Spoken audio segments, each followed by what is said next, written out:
Bem, eu inicio essa aula fazendo uma pequena recordação da aula passada. Então, eu juntei os slides da aula passada junto com os slides dessa aula para ficar, né, um arquivo único, já que a aula tem continuidade, tá? O conteúdo da aula da semana passada, ele está aqui junto com esse arquivo que eu vou enviar para vocês hoje, tá bom? Então, o que a gente viu de termodinâmica? Que foi o início do nosso bate-papo. Nós vimos que é uma ciência, né, que estuda as transformações de energia em trabalho, né, e vice-versa. Então, nós vimos várias formas, né, dessa transformação de energia. Então, nós vimos, né, energia cinética, potencial, elétrica, química, magnética, mecânica, poderia estar aqui nuclear e todas as outras formas de energia. Então, termodinâmica, ela é uma ciência que ela está muito próxima de todos os eventos que nós realizamos no dia a dia, né? Seja o evento do planeta, o evento de um ecossistema, ou simplesmente um corpo humano em funcionamento, tá? Então, você pode ter aplicação da termodinâmica em todos esses segmentos, sempre mostrando as várias formas de trabalho que você pode executar através dessas transformações de energia. Aí nós discutimos um pouquinho do que é um sistema, o que é o entorno, né? Então, o sistema é uma porção definida do espaço e esse sistema sempre apresenta um determinado limite. E aquilo que está no entorno do sistema tudo aquilo que se relaciona com ele, em geral, tá? Então, apesar do entorno, né, aquilo que está em volta do sistema, nem sempre se relacionar com esse sistema, ele faz parte desse entorno, por isso a gente costuma dizer que esse entorno não tem limite, né? Então, o limite, por exemplo, pode ser o próprio universo. Então, eu dei alguns exemplos para vocês aqui, ó, de sistemas. Então, a célula é um sistema quando a gente vê ela trocando com o ambiente que está em torno dela. Então, as outras células que vão formar os tecidos, né, esses tecidos que em conjunto formam seus órgãos. Então, você tem o sistema célula e tudo aquilo que está em torno dele. Você tem o entorno, por exemplo, do meio externo, quando a gente, né, coloca aqui, ó, em torno desse copo, tudo que está em torno dele aqui é o que a gente coloca como sistema que está trocando com o copo, com água, que é um sistema, né? Então, na verdade, essa água aqui dentro do copo, ela é um sistema. O que está no entorno dela? O próprio copo, e o copo, como não está vedado, o ambiente com o qual essa água está trocando, né? Alguma forma de energia. O sistema cilindro, né? Um cilindro de gás. Então, o gás está condicionado aqui dentro. No caso, o cilindro está fechado. Então, se ele está fechado, ele não troca com o ambiente. Mas se ele estiver aberto, ele troca com o ambiente, porque o gás vai sair. Então, a gente viu alguns exemplos sobre essa movimentação de energia, né, nos diferentes meios, e nós temos vários exemplos disso, né, na natureza, né, no meio no estudo da mecânica, da química, né, e no estudo biológico, tá? Nós também, eu posso passar aqui um outro slide, nós também discutimos, os tipos de sistema. Então, esses sistemas, como sendo sistemas abertos ou fechados, ou também chamados isolados, que é aquele sistema que pode se tornar aberto ou fechado de acordo com a demanda, né?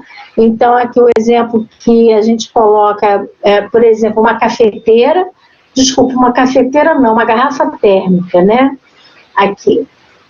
Então, aqui, ó, uma garrafa térmica, e se ela estiver fechada, o que que acontece? Você tem o sistema fechado, então ele não troca com o meio. No entanto, se você abre a garrafa para se servir do café, esse sistema se torna um sistema aberto, tá?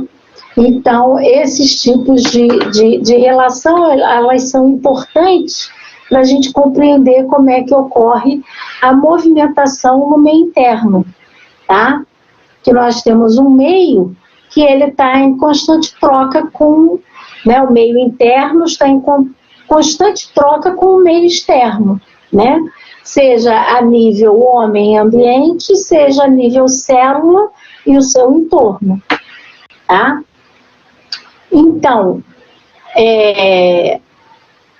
além de estudar essas relações, nós caracterizamos esses sistemas, relacionando o sistema com a troca de energia e de matéria com o meio. Então, o sistema aberto, né, aquele copo de água, ele é o quê? Um sistema que troca energia e troca matéria com o meio. Né? Então, a água, ela vai, na verdade, trocando moléculas, né, com o meio, e se você deixar aquele copo de água muito tempo parado, aquela água vai evaporando e ela vai diminuindo em termos de matéria, e aquela parte de matéria que evaporou foi para o ambiente, tá? O sistema fechado aquele que não pode trocar energia, mas não troca matéria. Então, por exemplo, você tem uma lata de refrigerante fechada. Então, dentro da lata, você tem uma energia presente, mas acontece que essa energia não está sendo trocada com o meio. E o sistema isolado, né? Que ele é, na verdade, totalmente impermeável a energia e matéria. Hoje eu estou premiada aqui, pessoal. Tem 2 caminhões aqui na minha rua. Um cara falando alto e o caminhão do lixo. Daqui a pouco para aí o barulho. Bem, e hoje a gente começa a falar melhor dessa energia e das leis da termodinâmica, tá? Então, como é que a gente caracteriza a energia? Toda a forma, né, de energia, ela tem a capacidade de realizar um trabalho. Então, se, por exemplo, poxa, a figura tem movimento, está sem movimento aqui. Que pena. Vocês sabem como é que bota o movimento aqui? Porque essa figura tem movimento. Alguém pode me ajudar?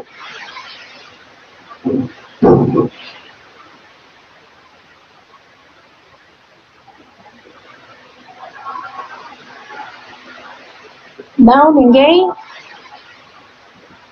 Ok.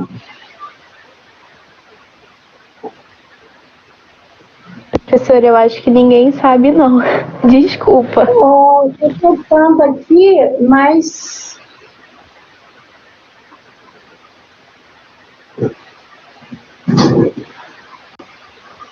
não estou conseguindo. É uma pena, porque muita coisa nessa aula, tem até vídeo.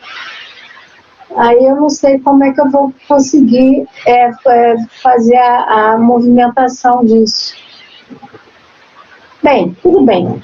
Então, o importante aqui é o entendimento de que todas as formas de energia, elas têm a capacidade de realizar trabalho, tá? Só que eu tenho que pensar no seguinte, a energia, o trabalho que eu realizo, ele não é o trabalho que a gente está habituado no dia a dia, né? Levanta, sai de casa, vai para o trabalho na rua, executa uma atividade, retorna. Não é isso. É o trabalho dentro de um conceito físico. Então, todo trabalho, ele envolve a ação de uma força e o seu deslocamento, tá? Então, isso é que é o conceito de trabalho desencadeado por qualquer tipo de energia. Então, por exemplo, você tem uma célula. Essa célula, para que ela realize as suas funções, ela demanda de ATP. Então, eu preciso do nutriente que vai gerar ATP, para esse ATP ser quebrado, né, liberar um fosfato de alta energia para essa célula consumir e realizar o trabalho dela, tá? Então, eu estou falando de uma transformação de vários tipos, né, de movimentação de energia até que esse trabalho seja realizado, ok? Bom, é uma pena, essa figura também tem movimento, né? E aí essa molécula ela se mexe para mostrar que o trabalho que a gente encara do ponto de vista mecânico, elétrico, né, químico, ele também é biológico. As nossas moléculas estão em movimento constante, tá? Então vou passar porque não tem o movimento que devia. E aí a gente entra na primeira lei da termodinâmica. Então, o que eu observo nessa lei? Eu tenho todo um sistema, observa só, nesse sistema eu tenho uma caldeira que está sendo aquecida por uma energia térmica, então está aqui a minha energia térmica, o fogo. Esse fogo aquece a água da caldeira e eu gero vapor. Esse vapor gerado em alta pressão, ó, que ele entra aqui dentro de um sistema fechado, ele vai gerar o quê? A movimentação desse pistão aqui, que está ligado ao movimento mecânico dessa roda que você está vendo aqui. Então, eu iniciei com uma energia térmica e dessa energia térmica eu fiz essa roda girar. No meu sistema, eu tenho a entrada de ar, né? E eu tenho uma de água, eu tenho a entrada de água no sistema, e eu tenho também essa entrada de água para fazer a refrigeração desse sistema, desse condensador. Então, quando eu observo um sistema desse tipo, o que eu vejo? Eu tenho vários tipos de energia sendo transformadas, né? Uma energia em outra energia, e eu estou tendo, na verdade, uma realização de trabalho contínua que faz com que eu não tenha perda de energia nesse sistema. Então, toda a energia que está aqui está sendo conservada. Ela não está da mesma maneira, ela não está da mesma forma, mas toda a energia que está aqui presente, ela está bem transformada em outros tipos de energia que vão produzir um determinado trabalho. Então, a gente pode dizer que a primeira lei da termodinâmica, isso aqui é uma outra figurinha que eu já volto, ó, a gente pode dizer que a energia ela não pode ser criada nem destruída. Olha só o slide anterior. Ó, Nesse aqui, eu tenho o mesmo sistema, meu combustível carvão, que vai gerar calor, que vai aquecer essa caldeira, que vai jogar esse vapor de água em alta pressão para dentro deste cilindro, tá? Ó, aqui, pela alta pressão, eu movimento o pistão, que está relacionado diretamente ao mecanismo de alavanca, que vai fazer com que essa roda gire, e aí, ao final desse processo, eu vou ter aqui um gerador, né, que vai fazer com que eu produza eletricidade. Então, a eletricidade que me faz movimentar várias coisas dentro da minha casa, é, na verdade, também uma transformação de energia. Então, eu ligo uma lâmpada, eu ligo meu computador, eu ligo a minha TV, né, eu carrego meu celular. Então, essa energia que está sendo gerada aqui, né, ela vem de várias transformações. Então, quando eu olho lá para a lei, eu começo a tentar ver que essa lei realmente ela está presente no meu dia a dia o tempo todo. Então, essa é a primeira lei da termodinâmica. A energia não pode ser criada nem destruída. Se você estudou história, deve lembrar que um historiador costumava falar isso, né? Era Lavoisier.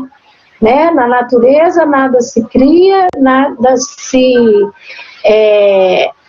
destrói, tudo é transformado. Né? Então, a mesma coisa, a energia não pode ser criada nem destruída. Ela pode ser, sim, transformada em outra forma de energia. Tá? Então, por isso que eu coloquei aqui para vocês essa pergunta. Ó.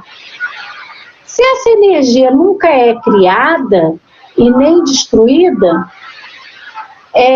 ela pode ser reciclada várias vezes, né? Porque vai ser sempre uma energia transformada em outra. Gente, olha, eu vou te contar, o carro do camarão aqui na porta tá demais. Vocês estão ouvindo? Não sei se vocês estão ouvindo essa graça aqui do camarão. Mas, enfim. Então, tá assim, ainda tá adorando, né? Pois é, eu tô perdendo aqui a minha concentração. Pois é. Então, olha lá. Essa energia, ela pode ser reciclada? Pode. Né? Em quantas vezes? Inúmeras vezes. Só que tem um problema. Ela vai ser reciclada, cada vez ela vai se transformar em outra, só que às vezes, né, e muitas vezes, a energia na qual ela se transforma pode ser uma energia inútil, tá? Ou uma energia menos útil para aquele fim. Então, o que a gente compreende nesse momento? Que nem todas as transformações de energia, né, me dão um saldo totalmente positivo. Quer dizer o quê? O ambiente fica com uma parte da energia que não retorna para o sistema, tá? Então é por isso que a gente coloca aqui, ó, ela não pode ser criada nem destruída, mas pode mudar de uma forma mais útil para uma forma menos útil, tá? Então, essa relação aqui é que a gente tem que entender dentro, né, do estudo da termodinâmica. E ela está presente dentro do nosso organismo da mesma maneira. Por exemplo, como é que é um organismo saudável? É aquele que está em equilíbrio, é aquele que não apresenta patologia, é aquele que está, né, bem equilibrado em todos os sentidos orgânicos, tá? A nível renal, cardiológico, pulmonar, cerebral e etc, etc. Organismo saudável. No entanto, quando você desenvolve uma patologia, você está alterando uma parte do seu organismo. E aquela parte onde você está tendo aquela doença, por exemplo, um mecanismo como um tumor, por exemplo, ele vai lesionando os tecidos de tal forma que aqueles tecidos não conseguem mais se reorganizar. Então, você tem o quê? Uma perda de energia nesse sistema, né? E aquela energia que foi necessária para que aquele tecido alterado, né, acabasse sendo destruído, ela não retorna mais para o organismo, tá? Então, é uma perda que o organismo tem. Então, a gente começa a olhar para o meio interno também como um sistema termodinâmico. Ok? Bem, o que mais? Olha lá.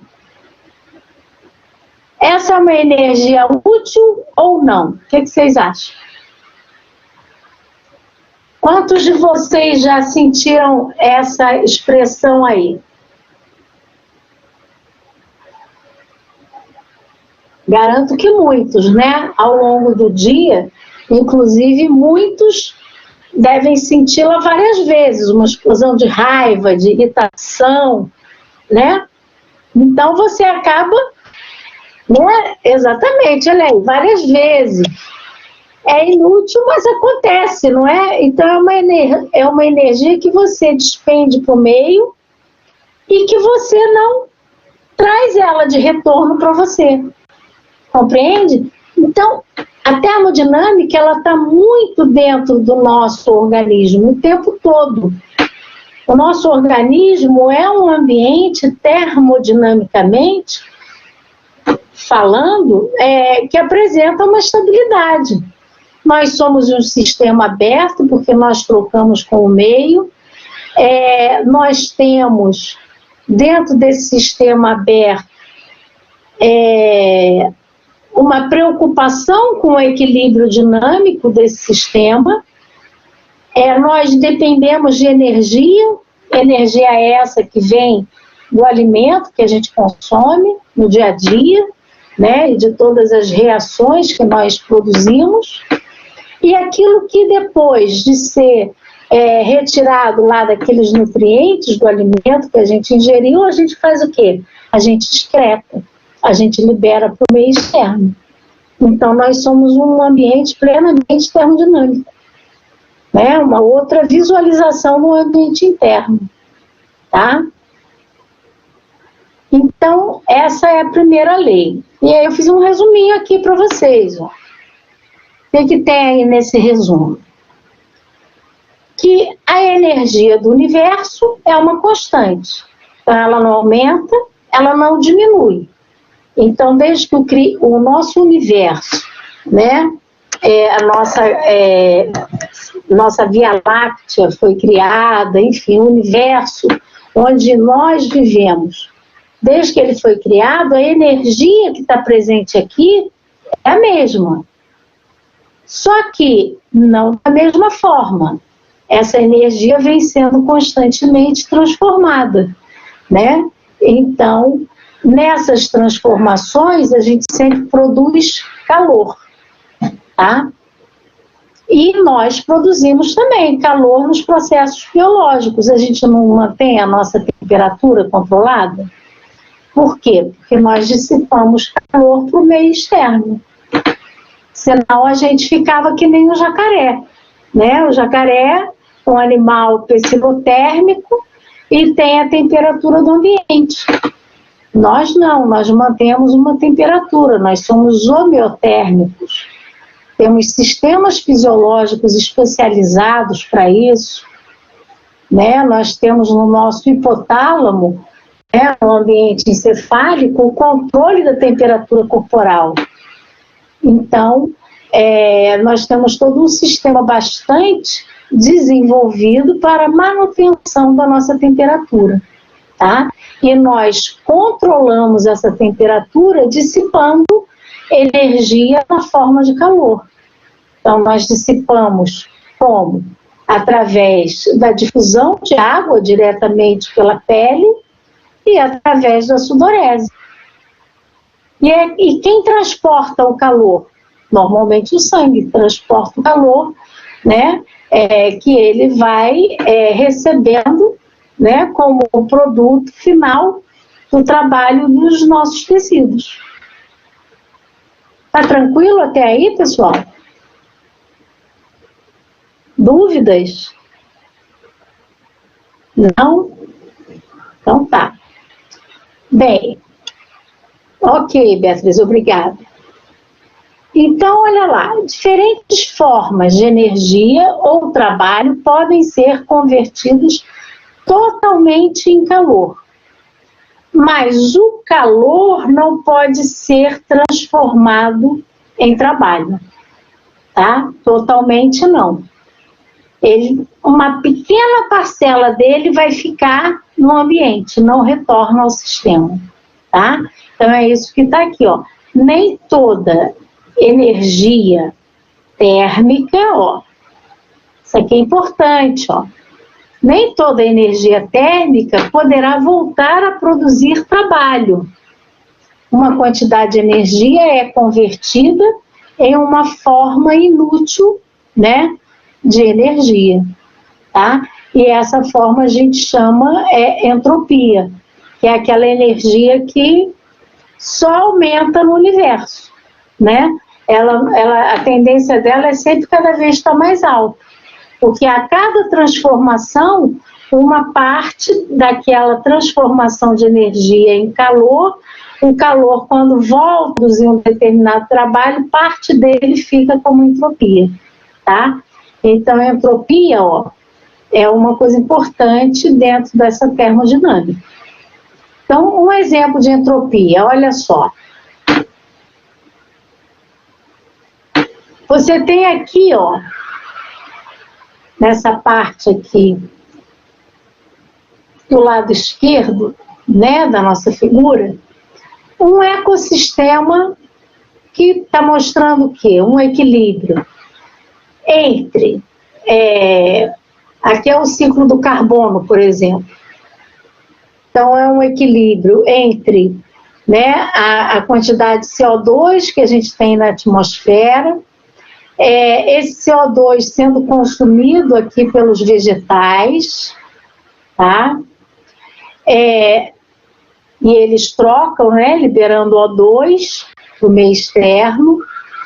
O CO2 que chega até os solos e participa das reações necessárias para a manutenção da vida, né? Da biota marinha, da biota dos rios, né? Oceanos, e também aqui, ó, nos solos, aqui, ó, nas florestas, tá? Então, você tem um ciclo aqui bem harmônico. Quando você começa a colocar dentro desse sistema aqui, deixa eu ver, aqui, dentro, opa, não estou conseguindo ativar o lá, não está indo, espera aí, aqui, ó, esse sistema aqui, ele está em equilíbrio, porque você tem, olha, uma demanda, né, de absorção desse CO2 que está sendo produzido com o CO2 que está sendo consumido. Então, isso aqui tem equilíbrio. Quando você coloca, atrelado a esse sistema aqui, a produção, olha, de fábricas, indústrias, automóveis, enfim, o que você quiser, né? Gerando, olha aqui, ó, mais combustão, tá vendo? Ó? Mais poluição nesse ambiente. O que você está fazendo em relação ao seu ecossistema? Você está incrementando, ó, essa entropia aqui. Essa entropia está aumentando por quê? Porque você está colocando, na verdade, uma quantidade maior de carbono que não vai conseguir ser consumido e nem estabilizado dentro desse ecossistema. Então, você está incrementando o quê? A desordem desse ecossistema. E desordem é uma palavra que combina muito com entropia, né? Ela, inclusive, pode ser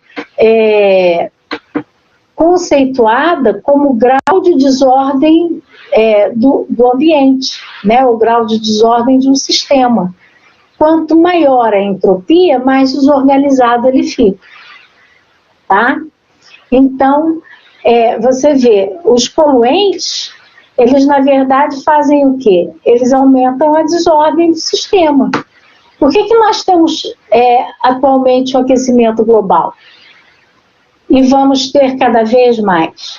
Por conta do aumento, do incremento de agentes poluentes na biosfera. Então, isso vai fazendo com que você cada vez mais vá aumentando a entropia desse ecossistema. E aí, o que acontece? Ele começa a ficar em desordem. E essa desordem vai causar alguns danos, né? E muitos desses danos poderão ser irreversíveis, tá? Outro exemplo, olha lá, da entropia. Se você tem... Aqui é o melhor exemplo de entropia, tá? Ó, esse aqui é o melhor exemplo que a gente tem de entropia. É o grau de desordem total, né? Acredito que alguns de vocês têm um quarto assim, né? A maioria, assim, que não gosta muito de organização, né? Tem as coisas jogadas, não guardadas, né? Então é a mãe, o pai que fica ali perturbando para guardar suas coisas, manter o quarto organizado, enfim. Então o que acontece? Esse grau aqui todo de desordem que a gente vê aqui, a gente pode classificar dentro da termodinâmica como entropia. Quanto maior a desorganização, maior a entropia daquele sistema. Então, a energia passa a não ser processada da melhor maneira. É muito simples você observar isso aqui, ó. Aqui, no caso, ele está procurando a teoria do caos que ele largou ali, mas onde é que ele vai achar nessa bagunça que ele largou? Ele vai levar horas procurando até achar. Se esse sistema estivesse organizado, isso não iria acontecer, tá? A mesma coisa no meio interno. Então, pessoal, a entropia, ela é uma grandeza física, tá? E ela é proporcional ao grau de desordem de um sistema. Então, outro exemplo aqui, ó, de entropia. Você tem aqui, ó, dois recipientes. Recipiente 1 e o recipiente 2. Nesse recipiente 1, o que você observa? Ele está organizado, as bolinhas aqui, cor laranja, estão todas embaixo, e as de cor azul, ou arroxeada, né, estão todas em cima. Então, você tem um grau de organização. Quando você olha o recipiente 2, o que você observa? As bolinhas estão misturadas. Então, ele está mais desorganizado, ele tem maior entropia. Se eu te pergunto agora, você já estudou um pouquinho da parte celular? Como seria a estrutura de um DNA dentro de uma classificação de entropia? Um DNA teria alta entropia ou baixa entropia no sistema? Como é que você vê isso?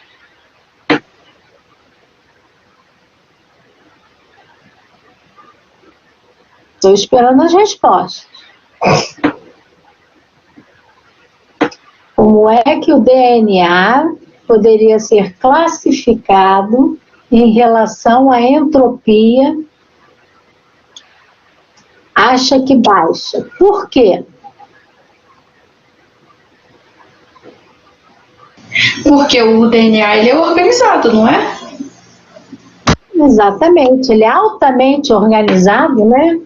Ele tem uma estrutura caracterizada pelas bases nitrogenadas, né? Que estão ordenadas entre timinas e pirimidinas. ligados a um açúcar, não é? Um ácido ribonucleico, e ele ainda tem as pontes de hidrogênio ligando essas estruturas das bases e uma ligação de fósforo, né, entre uma cadeia de desoxirribose com outra de desoxirribose. Então, ele é altamente organizado. Ele é lido, lembra? De uma sequência em uma hélice. Depois, ele é lido do outro lado da hélice. Depende se a fita do... Deixa eu ler isso aqui. Peraí. Foi rápido aqui. Depende se a fita do DNA estiver bem ou mal emparelhado. Quanto melhor estiver o emparelhamento, menor a entropia. É exatamente isso. Ashley. Eu estou falando certo, Ashley? Estou falando corretamente seu nome? Tá ok. Tá rindo porque eu devo estar falando errado, né? Mas tudo bem. É um pouquinho diferente. Mas é exatamente isso. Quanto melhor a organização do sistema, mais você utiliza de uma forma melhor a energia que ele apresenta. Tá? E é exatamente assim que o nosso organismo funciona. O objetivo é ter a maior utilização de energia para as atividades do meio interno, tá? Sem que você gaste energia de forma desnecessária. Então, esse é o objetivo da ação no nosso organismo. E você vai ver o quanto isso está dentro das nossas reações, né? Vamos ver aqui a segunda lei, que aí fica mais fácil de entender. Olha a segunda lei. A energia se desloca espontaneamente de níveis mais altos para níveis mais baixos. Aí eu botei 3 exemplos aí. Antes de falar dos exemplos, eu queria só lembrar uma coisa. Termodinâmica, eu falei isso para vocês semana passada e vou repetir. É uma ciência que ela pertence, né, ela está alocada nos estudos físico-químicos. Então, tudo isso que a gente está conversando aqui tem cálculo, tá? Eu posso calcular os coeficientes de tudo. Da energia transferida, da quantidade de calor produzido, da entropia e tudo mais. Só que a gente não está levando esses cálculos aqui no nosso estudo. Tá? O nosso estudo é mais a nível de conteúdo teórico mesmo. De você desenvolver o raciocínio dentro da termodinâmica e trazer esse raciocínio para o entendimento e estudo do meio interno, ok?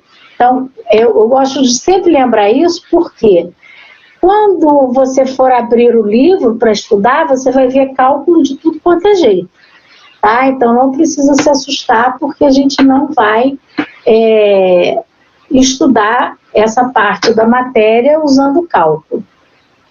Então, voltando aqui na segunda lei. A gente está vendo que a energia se desloca de forma espontânea. Então, existe uma forma de falar muito simples, né? Passa de onde tem mais para onde tem menos. Quer dizer o quê? De um nível mais alto de energia para um nível mais baixo de energia, tá? E aí é muito simples, ó. Sua xícara aqui de café. Sua xícara de café está quente. Então, como ela está quente, ela vai fazer o quê? Dissipar calor para o meio externo. Então, como é que ela dissipa calor? É a fumacinha que sai do seu café, é a caneca que fica quente. Então, você tem várias formas de dissipação de calor.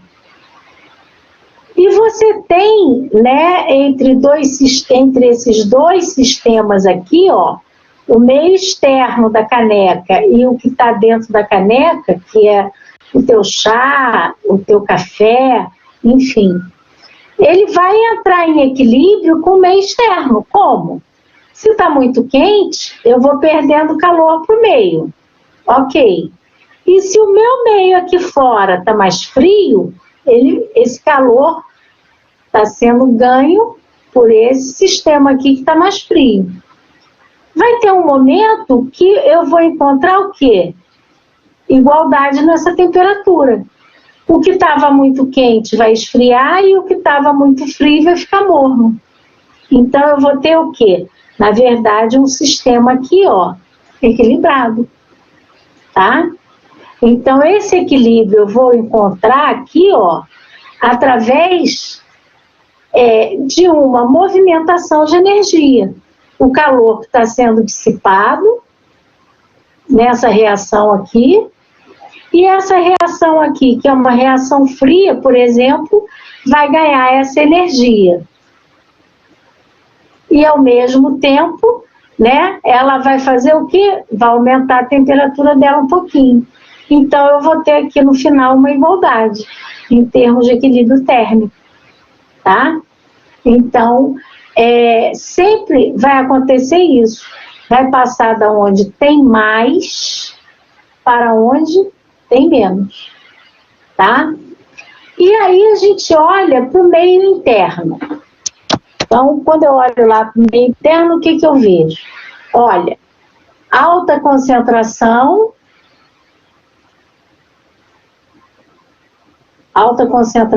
baixa concentração. O que é isso aqui?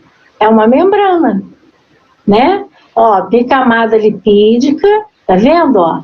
Poros entre a bicamada, e eu tô vendo que a movimentação de moléculas tá passando aqui, ó, da onde eu tenho mais molécula pro meio que eu tenho menos molécula. Então, o que eu tô observando? Uma movimentação através da membrana, onde está passando da onde está mais concentrado para o meio menos concentrado. Para realizar esse movimento, eu não tenho gasto de energia.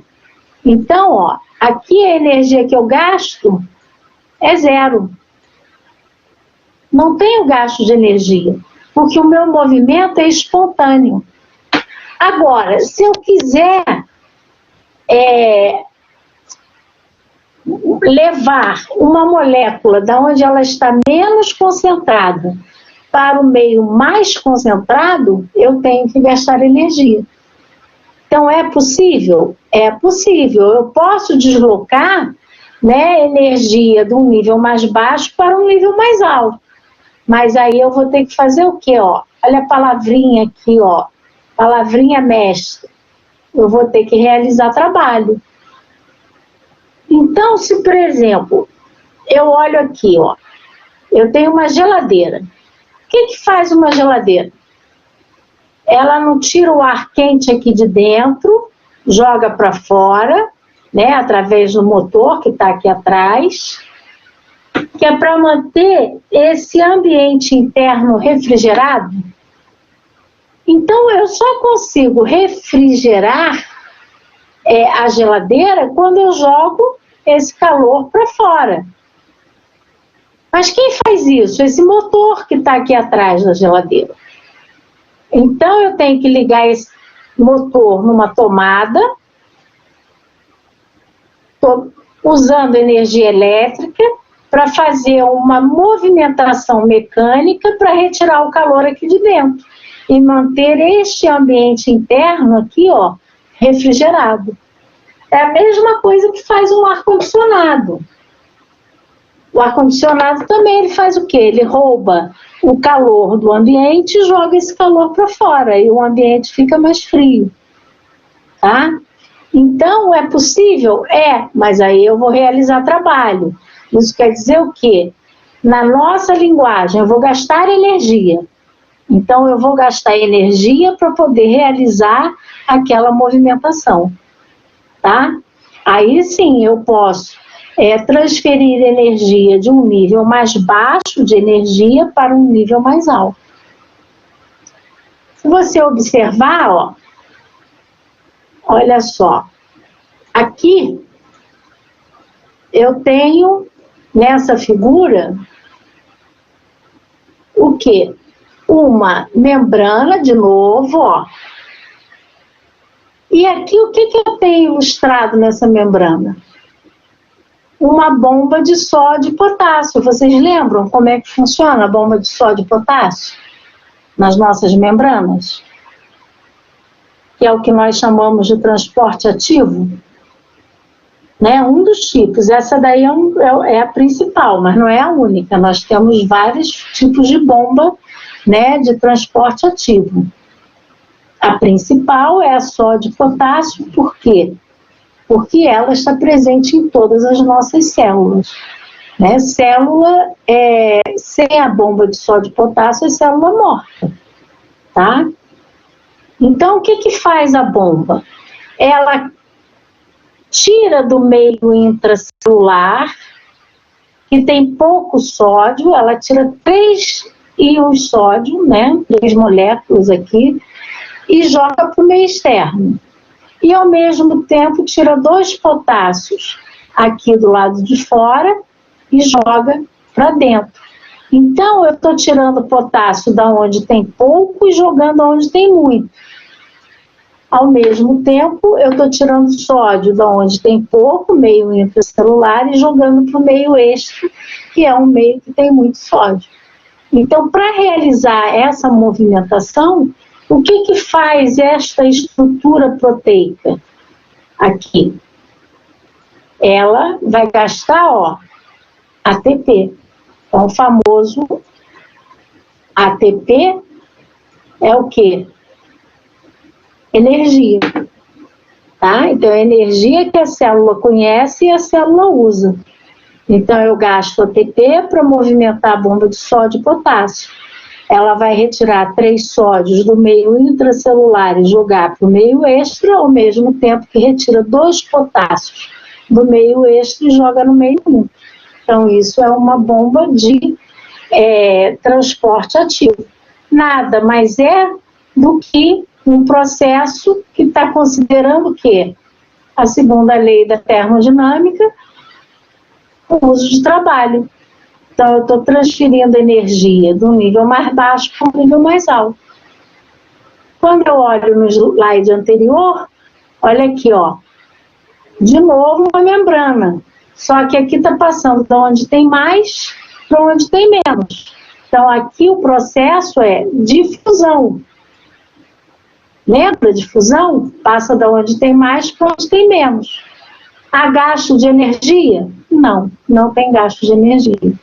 Então, aqui é um processo de transporte através de membrana sem gasto de energia, que a gente chama de transporte passivo.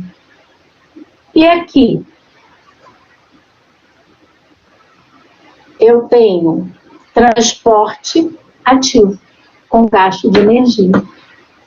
Ficou claro isso, gente? Você compreender as ações celulares de um ponto de vista termodinâmico? Ok, que bom que está claro. Essa parte inicial, ela é bem tranquilinha, né? Eu acredito que não vai ter problema para vocês estudarem, não. Então, já que a gente viu essa segunda lei, a gente vai começar a falar um pouquinho de homeostasia, cuja definição já está aí, né, no slide. O que quer dizer homeostase ou homeostasia? Homeo vem de homem, né?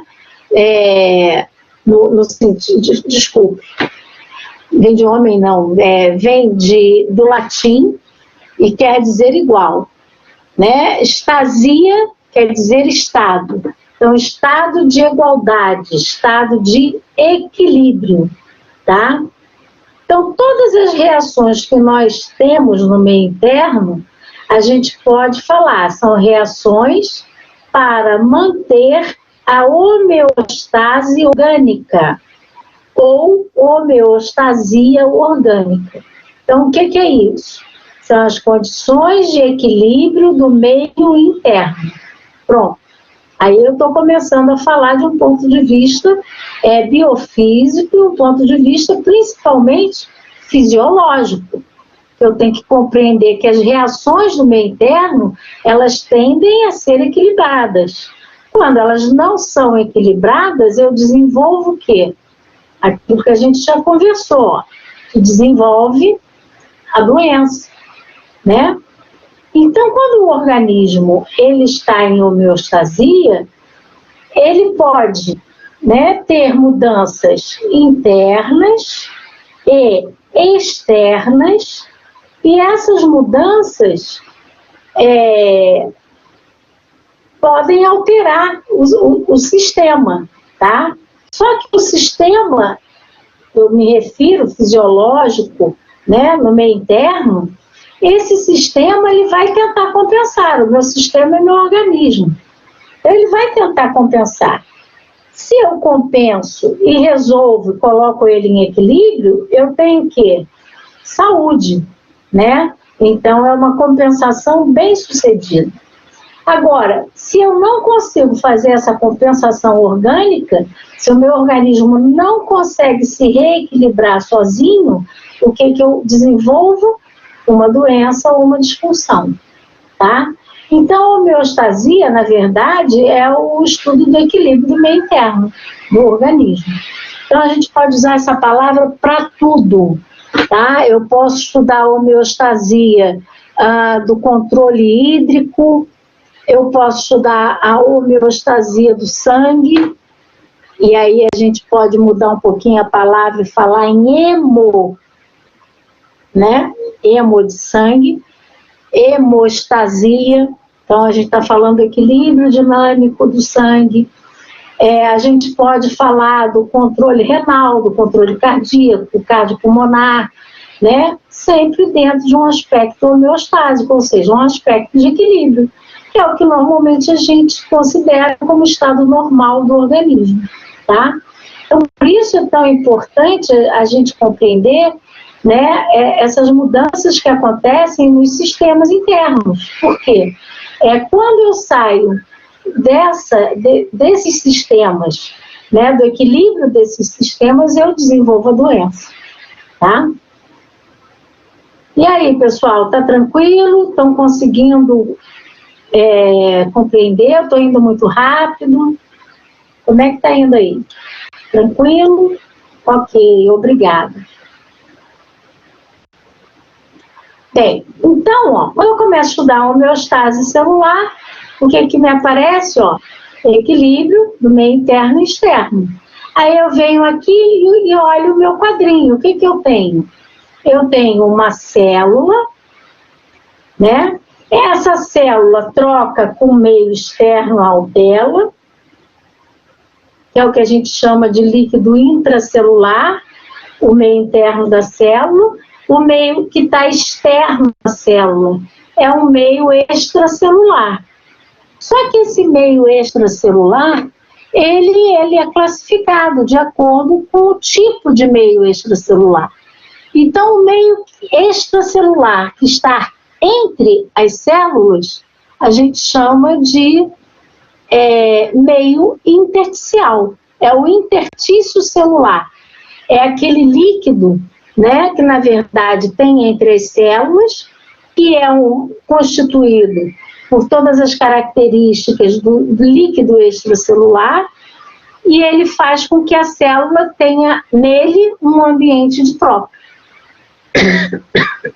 Então, é ali que a célula joga os seus excretas, e é dali também que ela recebe seus nutrientes. Porque eu tenho meus capilares, os capilares trocam com o meio intersticial, e esse meio intersticial joga então para dentro da célula. Então eu tenho ambientes de trocas constantes. E eu tenho que lembrar o quê? Vamos lá. Primeiro, se isso aqui é uma célula, ó, eu tenho aqui em torno da minha célula o quê? Uma membrana, tá? Uma membrana plasmática. Então, eu tenho a membrana plasmática dessa célula, e todas as células que estão aqui nesse entorno, tá? Elas também têm, cada uma delas, as suas membranas plasmáticas. Então, eu vou obedecer o quê? Nas minhas trocas, eu vou obedecer todas as leis dos mecanismos de membrana celular, né? Das trocas e transportes através de membrana. Então, eu vou ter que lembrar o quê? Que a minha membrana, né, plasmática, ela tem características que me permitem ter um processo de transporte por difusão simples, por difusão facilitada, por difusão direta através da membrana, ou eu tenho que gastar energia para levar uma molécula, então eu posso fazer um transporte ativo, tá? E eu ainda tenho aquela molécula, por exemplo, que ela tem um tamanho muito grande, mas ela está altamente concentrada no meio, tentando passar para o outro meio, e ela só não passa por conta do tamanho. Então, eu tenho proteínas que também trabalham aí para poder facilitar essa movimentação. Então, é o que a gente chama de transporte por difusão facilitada, tá? E aí eu vou precisar que vocês relembrem esse conteúdo, que eu já sei que vocês viram em Bamol A, né?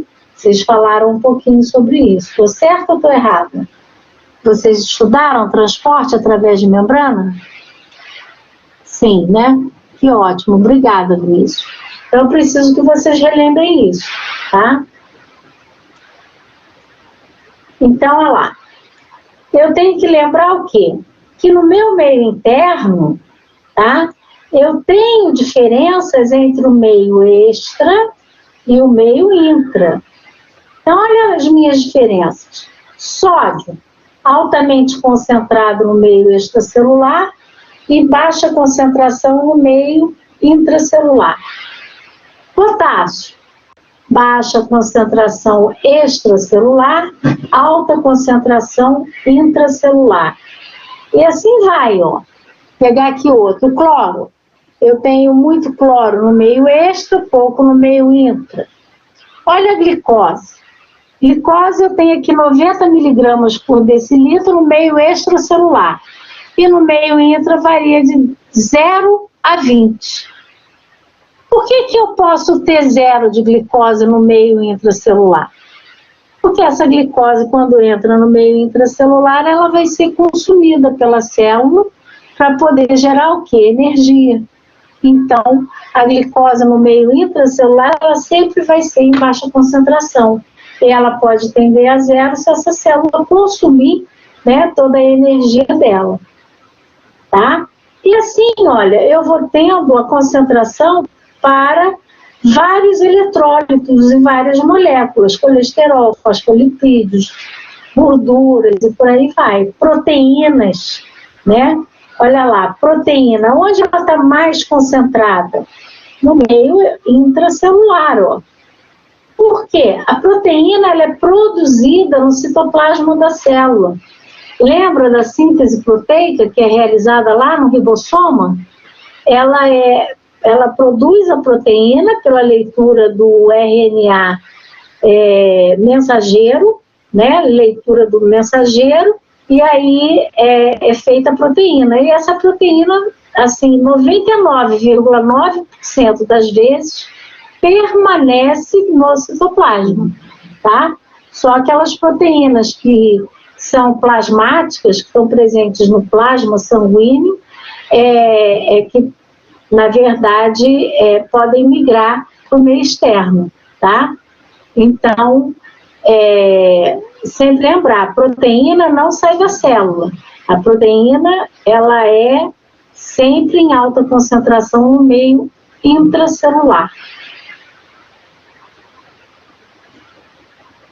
E aí os mecanismos de membrana, né, de transporte através de membrana. Então eu tenho aí a difusão simples, né, como já mostrei, falei, pelo menos ainda há pouco. Então eu tenho o transporte, né, da molécula de forma direta, tá vendo? Ó? esse aqui, ó, a bolinha passa sozinha através, né, da interlayer da membrana, assim, dos espaços entre os lipídios, tá? Então, ela não precisa de ninguém. Então, quem faz isso? Normalmente, moléculas pequenas, né? Gases, como oxigênio, CO2, íon hidrogênio, e moléculas que sejam lipossolúveis. Quanto mais for lipossolúvel, maior a facilidade de atravessar sozinha a membrana, desde que tenha tamanho, né, para poder passar por esses poros de membrana. Depois a gente tem aqui, ó, a difusão através de canais. Então aqui eu estou vendo que é um canal proteico, que tem um espaço no meio interno dele, por isso chama-se proteína canal, e essas moléculas atravessam o canal. Ela atravessa o canal de acordo com o tamanho, com a carga que ela apresenta, né? Então, sempre que eu estou falando em difusão, eu estou falando lá da segunda lei da termodinâmica, está passando de onde tem mais para onde tem menos, tá? Além disso, eu tenho o transporte também por difusão, mas um transporte facilitado. Por que ele é facilitado? Porque essa molécula aqui, ela pode ter um tamanho superior ao tamanho de uma proteína canal, ou ao tamanho de um poro de membrana. Então, ela não consegue atravessar sozinha aqui. Aí ela precisa de ser transportada por uma proteína. Então, essa proteína aqui, né, é uma proteína transportadora, diferente dessa proteína aqui, que é uma proteína canal, tá? Então, essa proteína aqui, ela tem vários ligantes. Então, um exemplo, a proteína que transporta glicose, ela é exclusiva para o transporte de glicose. Então, ela sempre vai transportar glicose. E ela só transporta se ela tiver com todos os sítios de ligação completos. Então, por exemplo, se ela tem 60 sítios de ligação, ela vai ligar 60 moléculas de glicose. Só quando ela está completa que ela se torna ativada e ela se movimenta através da membrana, tá? Aí ela entra na membrana, deixa essa glicose aqui, né? E retorna para buscar mais glicose. Então, se ela só tem 60 sítios, ela vai carregar 60 moléculas de glicose de cada vez, tá? Então, é importante vocês darem uma revisada nisso. E aqui, ó, os transportes, né, ativos. Então, aqui eu tenho o quê? Gasto de energia. Quem gasta energia? No transporte ativo primário, quem gasta energia é a proteína. No transporte ativo secundário, quem gasta energia é a alta concentração de sódio no meio extracelular. Então, a gente tem alguns tipos de transporte secundário, né? E outros tipos de transporte que são primários. Normalmente, o principal exemplo que nós damos do transporte primário é a bomba de sódio e potássio. Porque, como eu falei para vocês anteriormente, ela está presente em todas as células. Mas, por exemplo, nós temos bombas de cálcio, né? Nós temos bombas de prótons nos rins, para poder regularizar o pH das reações. Pode perguntar, Beatriz.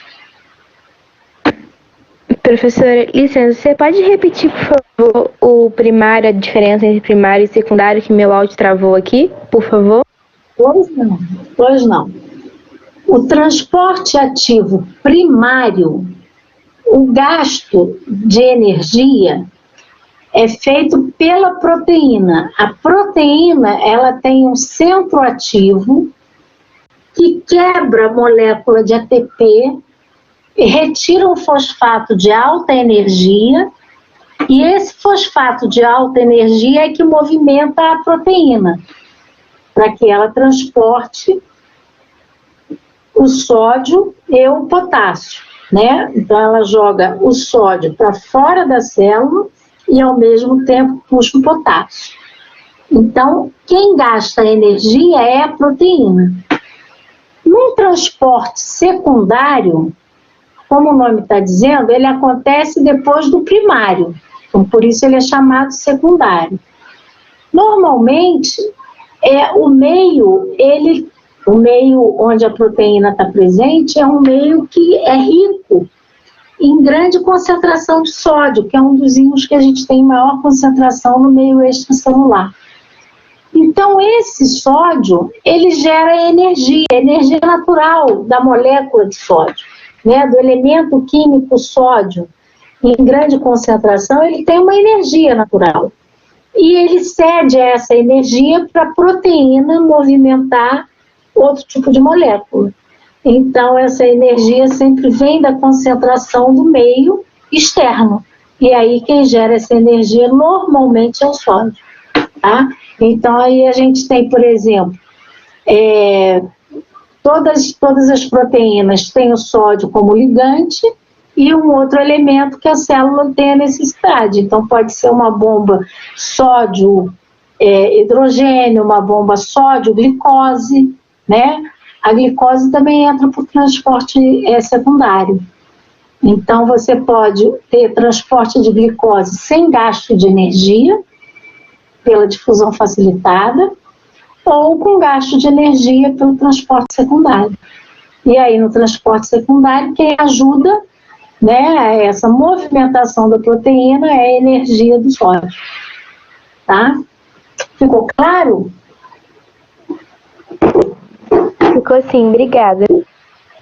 Tá, ok. Se tiver dúvida, a gente vai perguntando, tá? Show. Bem, e aí o que eu fiz? Eu sabia que vocês já tinham visto isso, eu deixei alguns slides aqui, ó, para vocês relembrarem essa parte teórica, tá? Então, eu botei as propriedades da difusão, né? As características do processo de difusão, os tipos de difusão. Então, aqui os tipos de canal, né, que a gente tem de difusão. Então, lembrando aqui que a gente tem canal de sódio e potássio, tanto de transporte ativo quanto de difusão, né? Então, os canais próprios deles. Então, eu fui colocando aqui só para complementar aí a continuidade, né, do estudo de vocês sobre membrana. Então, por isso que eu estou passando assim mais rápido, que isso daqui é mais para vocês relembrarem, tá? Então, eu venho falando das características da difusão. Essa relação aqui entre a difusão simples e a facilitada é importante lembrar, tá? O que eu quero dizer aqui? Quando a gente fala em velocidade de difusão, a gente está dizendo que qual é o tipo de mecanismo de difusão que é mais rápido? Né? A minha molécula, por exemplo, é uma molécula vou chutar aqui, cálcio. Tá? E o cálcio tem o seu canal direto, né? Tem a sua proteína lá, canal, ele passa pela proteína canal, então ele não precisa de ninguém, ele vai se movimentar em função do seu gradiente de concentração, vai passar de onde tem mais para onde tem menos. E eu tenho a glicose, que é uma molécula grande que depende exclusivamente de uma proteína para ser transportada, porque ela sozinha não consegue atravessar a membrana. Então, quem é que vai ser mais veloz no processo? Né? O cálcio, que vai passar lá pelas proteínas canais, ou a glicose, que depende do transportador? Né? Então, aqui nesse gráfico, a gente vê o quê? Que a difusão facilitada, tá vendo? Ó? ela tem uma velocidade rápida no início, tá vendo? E depois ela fica aqui, ó, constante. Não adianta eu ter, assim, milhares de moléculas de glicose aqui se eu não tiver transportador para carregar minha glicose. Compreende? Já uma molécula que anda sozinha, ela não depende de ninguém. Então, se eu tiver 1000, passa 1000. Se eu tiver 2000, passa 2000. Tá? Então, aqui, ó, isso aqui é importante você entender, porque às vezes você tem lá o paciente com uma crise, por exemplo, de hipoglicemia. Vocês sabem o que é hipoglicemia? Hein?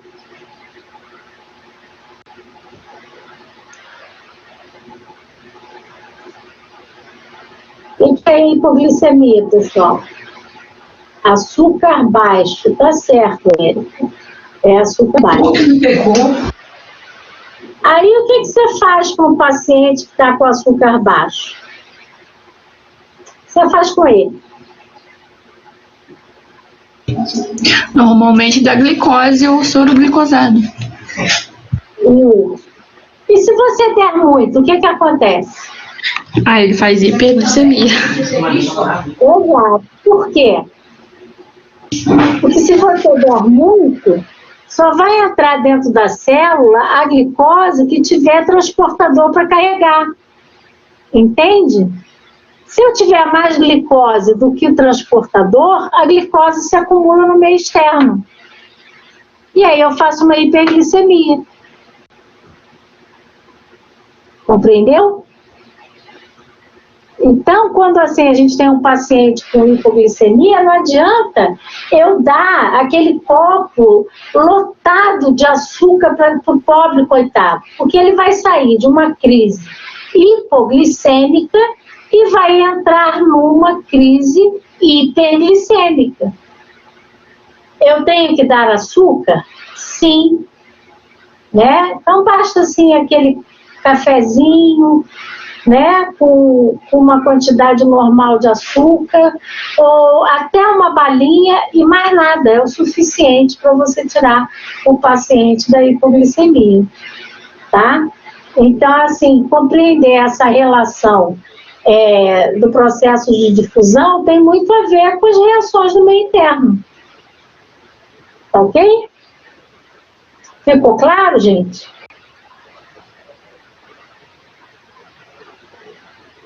Pronto, agora tem aniversário aqui perto. É brincadeira, hoje nós estamos premiados. Caminhão de lixo, caminhão do camarão e agora o aniversário.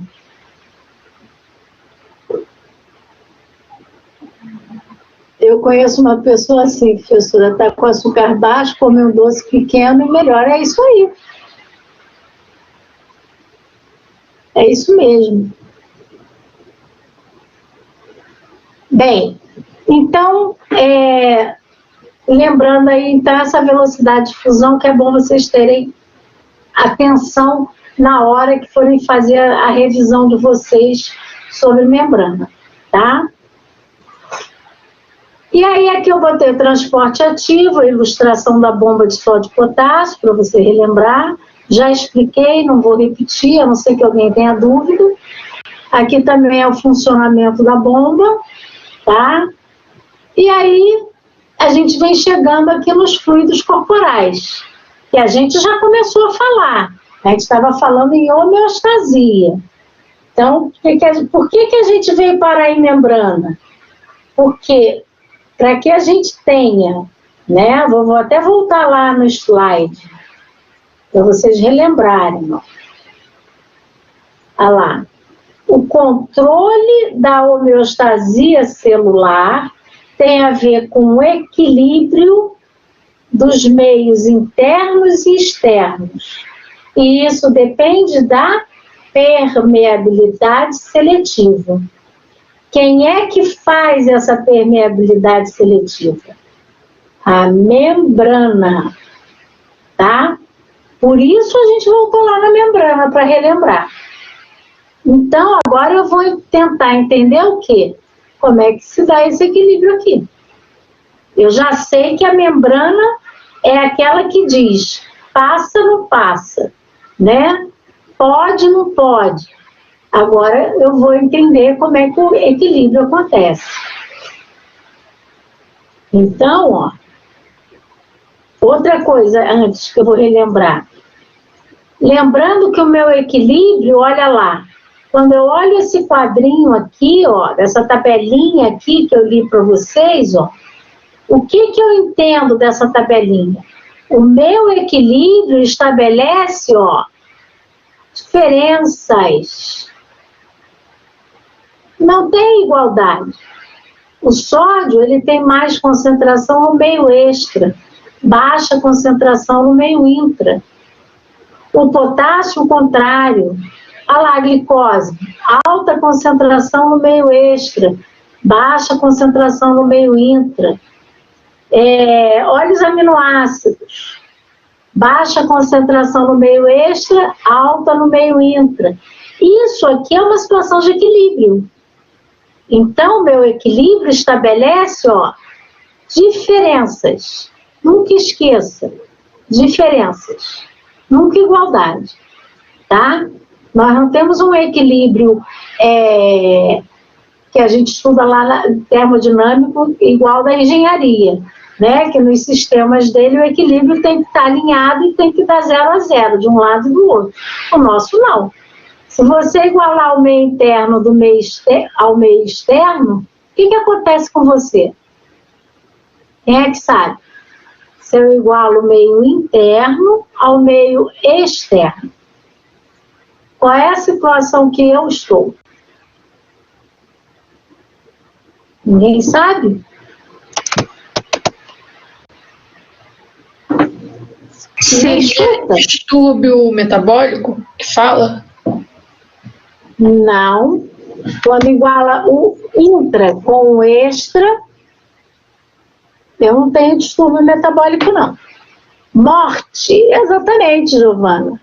É isso aí, morte. Você quando iguala o que está dentro com o que está fora, você, na verdade, morreu. A célula não mantém mais diferenças, ela morre. Tá? Então, pode falar, Tainá.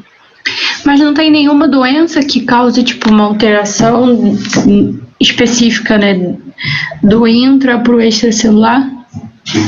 Não, eu tenho muitas alterações, mas no momento em que uma célula se iguala ao meio extracelular, ela morre. É uma célula que ela não tem mais permeabilidade, ela não consegue mais estabelecer as diferenças necessárias para o meio extracelular. Então, essa célula está morta. Por exemplo, você viu que o sódio está em alta concentração no meio extracelular. Vamos agora fazer um paralelo. O que acontece com você quando você faz uma refeição muito salgada? Você foi fazer um lanche, aí resolveu comer uma batatinha frita, entupiu ela de sal. O que acontece com você depois? De tanto sal, fica com sede, exatamente. Né? O que a Giovana está colocando, fica com sede. E muita sede, não é? Você vai beber muita água. Agora imagina a célula, se ela não tem controle do sódio. O sódio fica no meio extracelular, em grande concentração. No meio intra, a célula tem pouco sódio. E tem que manter esse sódio em baixa concentração. Se esse sódio começa a entrar na célula, a célula automaticamente faz o quê? Puxa a água do meio. E quando essa célula puxa a água do meio, se ela puxar muita água, o que acontece com a célula? O que acontece com você se você beber muita água e não jogar essa água para fora? Você fica o quê? Inchada, não é? A célula também. E a célula pode arrebentar por causa disso. Compreendeu? Então, quando a célula não consegue mais estabelecer essa diferença com o meio, ela morre, literalmente. A patologia, ela acontece antes disso. Ficou claro, Tainá? Ok. Mais alguma dúvida, gente, em relação a isso? Nada, que isso? Tranquilo, Tainá? Bem, então, olha lá. A primeira coisa que a gente vai compreender aqui, entre esses compartimentos, né, dos líquidos, é que esses compartimentos, eles têm que estar em equilíbrio, né? E o equilíbrio dinâmico da célula não é um equilíbrio de igualdade, é um equilíbrio de diferenças, tá? Então, essa é a primeira coisa. E lembrar que a gente tem, ó, a água como solvente universal. Então, a água é o principal elemento que a gente tem nestes líquidos corporais. Só que eu tenho vários tipos de líquido, né? Fora da célula, eu tenho vários. Me diga aí uma coisa que você acha que é um compartimento. O que é um compartimento? É um local onde você tem líquido, mas esse líquido tem composição própria, características próprias, funções diferentes dos outros compartimentos líquidos.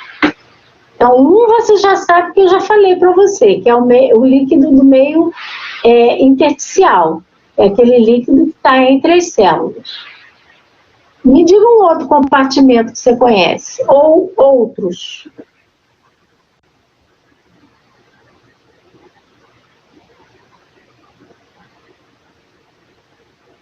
Não acredito que ninguém saiba.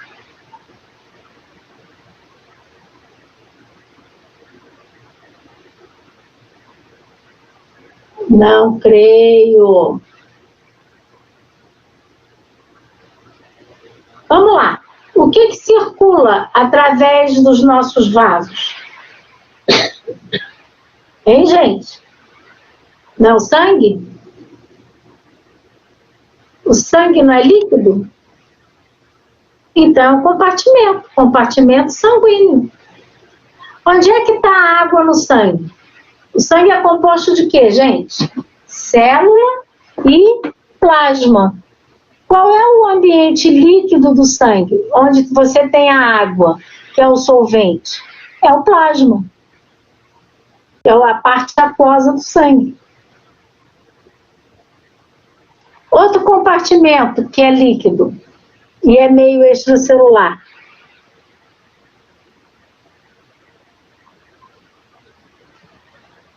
Alguém já viu uma pulsão do líquido cefalorraquidiano? Sabe como faz?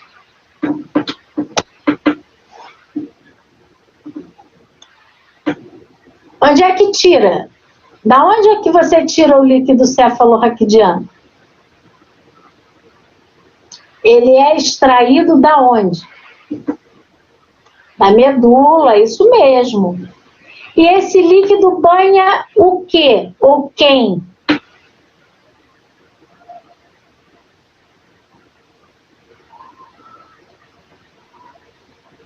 Olha o nome dele, cefalorraquidiano. Ele banha o quê? Ele banha quem? Ele banha o encéfalo, gente. Exato, onde está o nosso cérebro. E qual é a função dele? Atenuar o impacto do encéfalo com a parede craniana. Então, ele fica ali, amortece, tá? Então, ele tem essa função de diminuir o atrito, tá? E o Alfredo está entrando aí na nossa sessão. Então, outro líquido que a gente tem, além do encefalorraquidiano, o líquido dos espaços potenciais. É o espaço que está entre as nossas articulações. Alguém aqui já teve uma tenossinovite ou a famosa tendinite? Alguém já ouviu falar nisso? Inflamação ali dos tendões? Pode falar. Pode falar, Tânia. Mas, professor, esses compartimentos que a senhora está falando, é onde ele fica alojado ou é o líquido em si? Não, o compartimento é onde o líquido está alojado. Então, por exemplo, quando você faz uma punção no líquido cefalorraquidiano, ele é um líquido que sai com uma cor clara, transparente, é um amarelo bem clarinho, quase que transparente, quando ele está normal. Então, quando a senhora falou da aveia é o compartimento... Não, o vaso sanguíneo. É, o vaso sanguíneo. O vaso sanguíneo é o compartimento. Sim, é um compartimento. Na verdade, não é um vaso, o sangue é o compartimento. Porque dentro do vaso, o sangue, ele é dividido numa parte celular e numa parte plasmática. Então, o conteúdo aquoso do sangue é o plasma. Compreendeu? Agora, qual é o compartimento? A gente chama compartimento sanguíneo. Mas esse compartimento sanguíneo na verdade, onde você tem o líquido, que é o sangue. Compartimento cefalorraquidiano é aquela parte onde o líquido encefálico se movimenta e não se mistura com o sangue, não se mistura com o líquido intersticial, não se mistura com mais nada. Tá? Ficou claro? Não sei porque saiu o meu compartilhamento aqui de aula. Professor Alfredo, boa noite. Boa noite. Você pode passar o link de novo do convidado? Espera aí.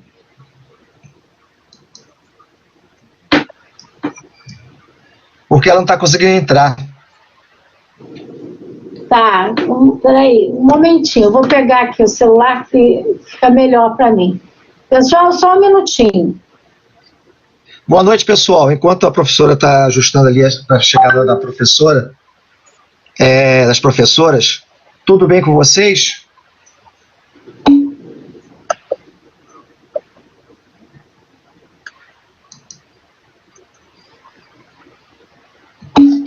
Pronto, mandei, Alfredo. Ok, eu vou passar para ela entrar. Vão entrar duas professoras. Obrigado. Tá. Então, gente, antes do Alfredo falar, já que ele está esperando ali uma convidada, só para a gente finalizar essa ideia do compartimento. Compartimento é todo local do organismo onde você tem a movimentação de um líquido com características próprias, né? Características diferentes dos outros líquidos. Tá? Então, o sangue, ele tem uma característica própria, ele tem proteínas, ele tem eletrólitos, ele tem hormônios. O líquido cefalorraquidiano já é diferente, o líquido do espaço potencial, que é o que está entre as nossas articulações, né, para diminuir o atrito, né, do movimento, ele também é diferente. Deu para compreender? O líquido intersticial. Deu para entender, pessoal?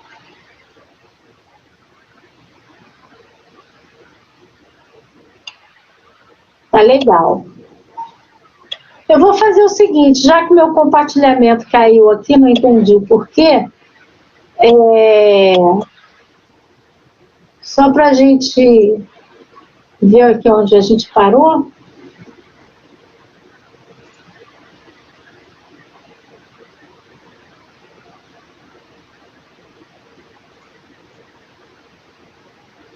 Sei o que aconteceu aqui.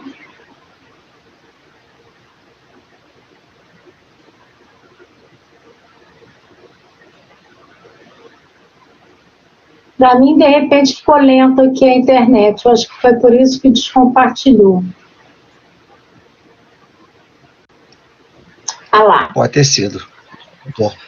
Pode ter sido. Então, ó, essa relação aqui, gente, é extremamente importante você compreender, né? Que quando você tem um compartimento, ele tem características próprias, tá? E ele tem uma manutenção. E ele está normalmente com um líquido que é o mais de maior concentração, que é a água. 70% do nosso corpo é água. Quando você pesa 70 quilos, por exemplo, né, entre 60% e 70% é água. Então, vamos fazer uma conta rápida. Se você tem 70 quilos, 60% de 70 quanto é? 42, não é? 6 vezes 7, 42. Quer dizer o quê? Que você tem 42 litros ou quilos, que na verdade é representado pela água. Ok? Então a gente vai parar aqui, porque o professor Alfredo vai falar com vocês e depois a gente continua aqui o controle hídrico, tá bom? Não, a bexiga não é um compartimento, vou te dizer por quê. A bexiga é um órgão de contenção de líquido, mas ela não é um compartimento, porque ela é aberta, ela libera a urina. E a urina é um líquido de excreção, então não é um compartimento. Compartimentos, eles são fechados, eles são únicos. O líquido tem característica própria e ele tem uma função. A urina não, a urina é produto de excreção, tá? Eu vou parar aqui o nosso compartilhamento. Cadê? Márcia, alguém tem não entrou, o convite também não funcionou. Tentar de uma outra forma, alguém conhece uma forma de puxar a pessoa aqui para dentro? Os nossos amigos de informática.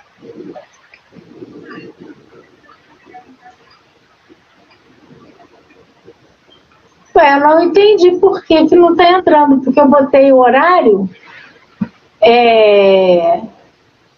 Agora eu também não consigo nem te compartilhar aqui. Eu coloquei o horário até 22 horas. Pronto, eu consegui.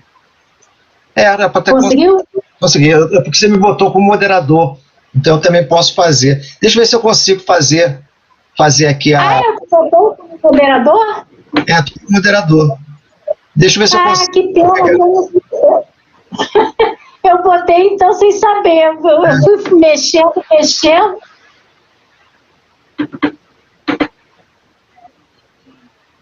Para informar o problema suporte. Deixa eu ver o convite pro...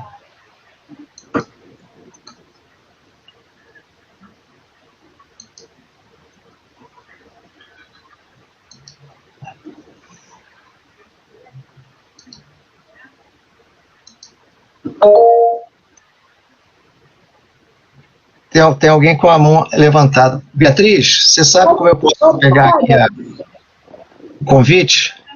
Oi, professora. Não, é uma pergunta para a professora Márcia, na verdade. É só para não esquecer a dúvida.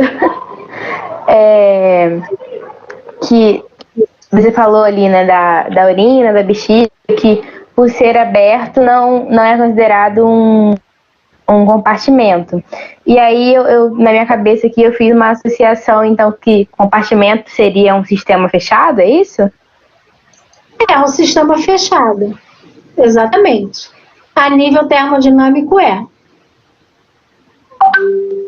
Só que a gente não fala ele como um fechado total, ele seria talvez um correto de classificá-lo como um sistema isolado, porque ele poderá ser aberto e fechado de acordo com a condição. Porque, por exemplo, no sangue você faz trocas constantes com os tecidos. Então ele é um sistema aberto. Agora, ele não troca aquilo que não aquilo que não passa pela membrana, por exemplo. Se, por exemplo, uma proteína plasmática, ela não se movimenta através da membrana capilar, né, da membrana do vaso, né, através dos capilares, que são os vasos de troca. Não se movimenta porque não tem como ela passar em função do tamanho. Mas se, por exemplo, eu tenho um paciente, ele está apresentando um mecanismo de inflamação renal, e aí eu tenho nas minhas células renais, o processo de filtração lá nos glomérulos está comprometido. Eu posso ter a liberação de elementos que são específicos daquele compartimento, como uma proteína plasmática, e ela pode ser eliminada através da urina. Mas isso é patologia. Ficou claro? Ah, sim, entendi.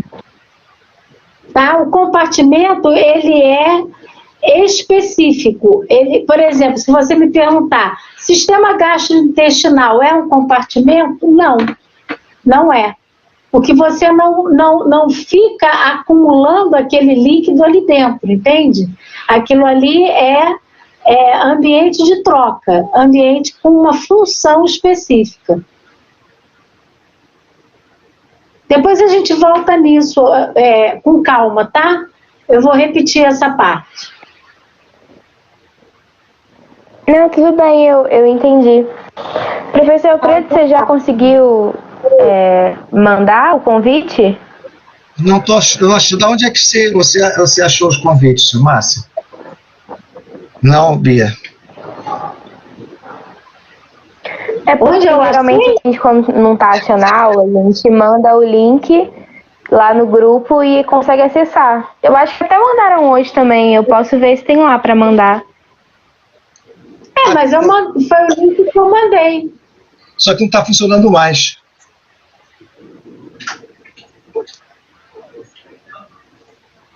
Eu não estou entendendo por quê. Vou tentar copiar esse link que está aqui em cima. Só um segundo. Tentar levar para...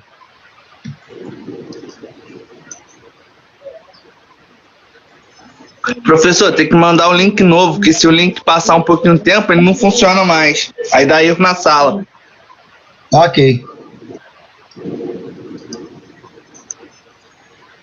Tentar aqui. Falou a voz do conhecimento, né? Vamos ver se esse vai. Agora eu travei. Eu queria parar de gravar, porque a gente está falando, né, um montão de coisa que vai sem necessidade de ficar gravado. Só que eu travei aqui também.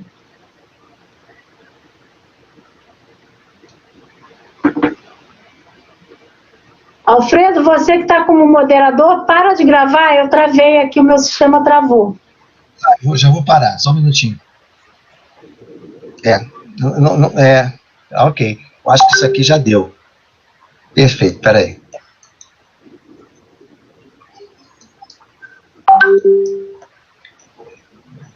Interromper a gravação.